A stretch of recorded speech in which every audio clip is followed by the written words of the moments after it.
guys, Assalamualaikum warahmatullahi wabarakatuh. Welcome back to my channel.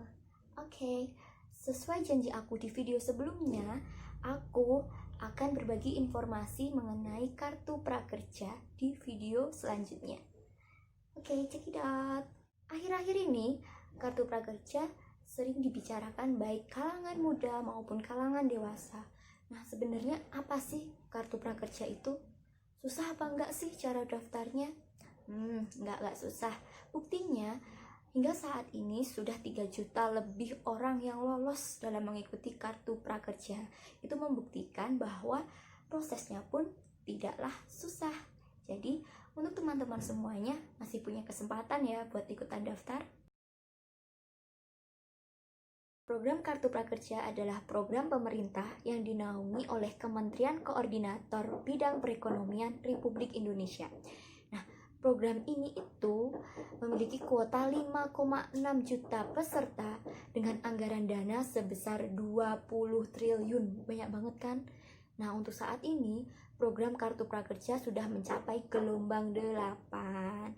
Kartu Prakerja merupakan program pengembangan keterampilan kerja untuk satu, orang-orang yang ingin mencari kerja, kedua, orang-orang yang terkena PHK, yang ketiga, orang-orang yang ingin meningkatkan kemampuan dan keterampilan, dan keempat adalah orang-orang yang terdampak penghasilannya karena COVID-19.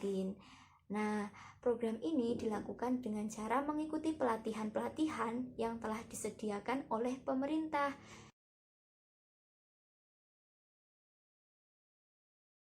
Nah, tujuan dari kartu prakerja ini adalah yang pertama, meningkatkan kompetensi angkatan kerja. Yang kedua, yaitu mengembangkan kewirausahaan. Dan yang ketiga, yaitu meningkatkan produktivitas dan daya saing angkatan kerja.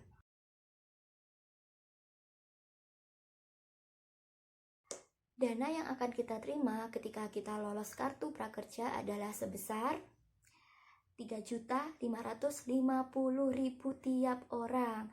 Tapi semua dana itu tidak bisa kita cairkan karena akan dibagi ke dalam 3 rincian. Yang pertama, dana sebesar 1 juta digunakan untuk membeli pelatihan. Nah, dana tersebut tidak bisa dicairkan ya. Yang kedua yaitu sebesar 2.400.000. Nah, baru inilah dana yang dapat kita cairkan. Akan dibagi menjadi 600.000 selama 4 bulan. Dan yang ketiga yaitu 150.000. Ini merupakan insentif pasca survei. Nah, biaya 3.550.000 itu bukanlah biaya untuk menggaji pengangguran ya. Itu merupakan biaya untuk pelatihan kita supaya kompetensi kita itu lebih baik dari sebelumnya. Nah, selain itu, dana yang kita dapat itu bisa kita gunakan sebagai modal kita untuk berwirausaha. Sebenarnya pelatihan yang disediakan itu ada 2 jenis, yaitu pelatihan offline dan pelatihan online. Namun untuk saat ini pelatihan online yang lebih diutamakan karena adanya COVID-19. Untuk peserta yang lolos, satu akun nanti bisa untuk membeli lebih dari 1 pelatihan. Nah, membelinya itu pakai uang 1 juta tadi ya. Uang 1 juta tadi itu boleh dihabiskan dan boleh juga nggak dihabiskan, seperti itu. Tapi syarat untuk membeli pelatihan berikutnya, kalian itu harus menyelesaikan pelatihan yang dibeli pertama kali. Nah, nanti baru boleh membeli pelatihan yang lainnya. Pelatihan-pelatihan itu bisa dari kelas.com, Ruang Guru, dan Skill Academy yang bisa dibeli melalui Bukalapak, Tokopedia, Pijar, dan lain sebagainya. Nah, di dalam itu nanti ada pelatihan mulai dari pelatihan masak dari Chef Juna, terus pelatihan makeup dari Riano Olgivi, terus yang ketiga yaitu pelatihan menjadi YouTube oleh Gita Saf, bisa ada juga pelatihan desain, terus pelatihan menjahit, dan lain sebagainya.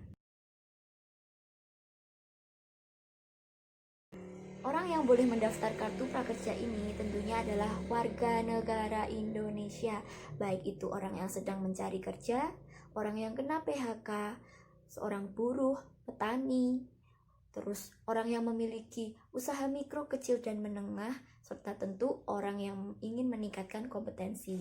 Selain itu, fresh graduate juga bisa daftar kok. Aku sekarang juga lagi daftar dan alhamdulillah lolos.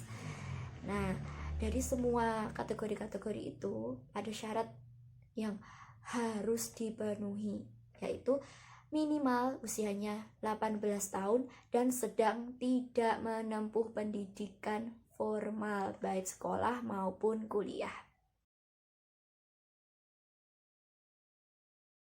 Kalau yang nggak boleh daftar di kartu prakerja itu yang pertama adalah pejabat negara, yang kedua itu adalah pimpinan anggota DPR, yang ketiga yaitu ASN, itu seperti PNS gitu ya.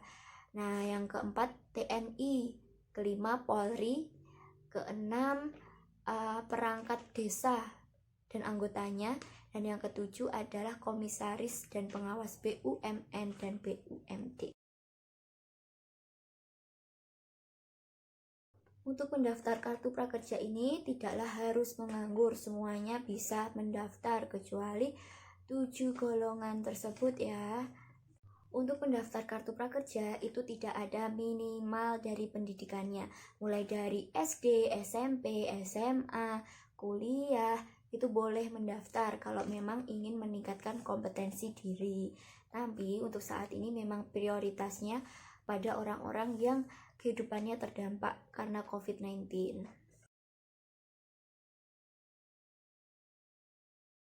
Pendaftaran kartu prakerja mulai gelombang 4 disediakan 2 pilihan, yaitu bisa offline dan bisa online. Nah, untuk offline kalian bisa mengunjungi Kementerian Ketenagakerjaan atau Kementerian Dinas khususnya bidang ketenagakerjaan. Sedangkan untuk online kalian bisa mengakses di prakerja.go.id. Yang disiapkan ketika kita mendaftar online ya, setahu aku yang pertama itu ada email kalian ya, yang kedua password, yang ketiga ada foto KTP, yang keempat adalah NIK, dan yang kelima adalah nomor KK. Nah, dulu kan aku daftar sebelum gelombang 4. Dulu itu ada perbedaan dengan pendaftaran setelah gelombang 4. Dulu ada syarat dengan foto KTP, kayak selfie gitu loh, selfie pakai foto KTP. Nanti diupload, tapi setelah gelombang 4 syarat tersebut dihapuskan. Setelah kita melakukan pendaftaran, selanjutnya kita mengikuti tes. Nah, tes ini adalah tes kemampuan dasar dan motivasi. Terdiri dari 18 soal dengan waktu pengerjaan 25 menit. Nah, tipsnya adalah kalian jangan mengerjakan tes ketika gelombang tidak dibuka, karena nanti akan berdampak terhadap soalnya.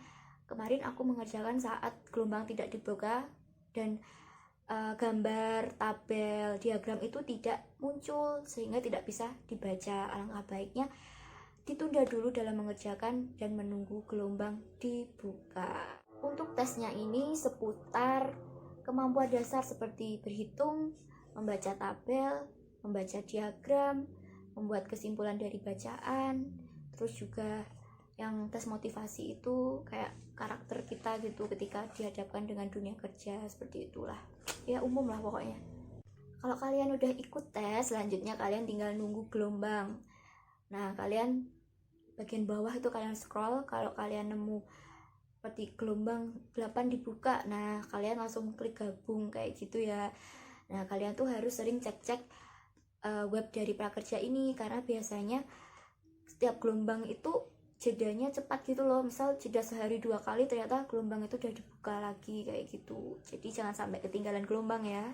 Nah, kalau kalian sudah menyelesaikan semuanya sampai tes, selanjutnya tinggal nunggu karena hasil pekerjaan dan data-data kalian sedang diseleksi. Kalau semisal kalian sudah dinyatakan lolos, nanti ditandai dengan saat kalian buka prakerja ada tulisan sambungkan rekening gitu ya. Itu berarti kalian sudah lolos. Nah, nanti kalian atur rekeningnya sehingga kalian bisa memilih untuk ikut pelatihan. Nah, kalau udah, nanti kalian bisa pilih pelatihan dengan dana 1 juta yang diberikan. Kalian bisa beli di platform yang tersedia. Tahap selanjutnya yaitu kalian ikut pelatihan. Pelatihan ini ada yang bermacam-macam ya. Kalau aku dulu ikut pelatihan make up oleh Riano Gilvi. Nah, di situ aku nonton video sebanyak 24 video. Itu harus kalian tonton sampai selesai. Nah, setelah kalian nonton video, nanti akan ada tes atau evaluasi dari video yang kita tonton itu. Kalau kalian udah mengikuti tes pasca pelatihan, nanti kalian ikut yang namanya webinar. Nah, webinar ini baru diwajibkan gelombang 4 ke atas ya. Dulu gelombang 1, 2, dan 3 itu tidak ada webinar dan tidak wajib. Setelah gelombang 4 sekarang diwajibkan dan harus mengikuti kalau ingin sertifikat kalian keluar. Nah, kalau sudah, nanti kalian tinggal memberikan ulasan dan rating terhadap mitra pelatihan. Ini wajib ya, jadi harus diisi agar sertifikat kita dan insentif kita bisa cair.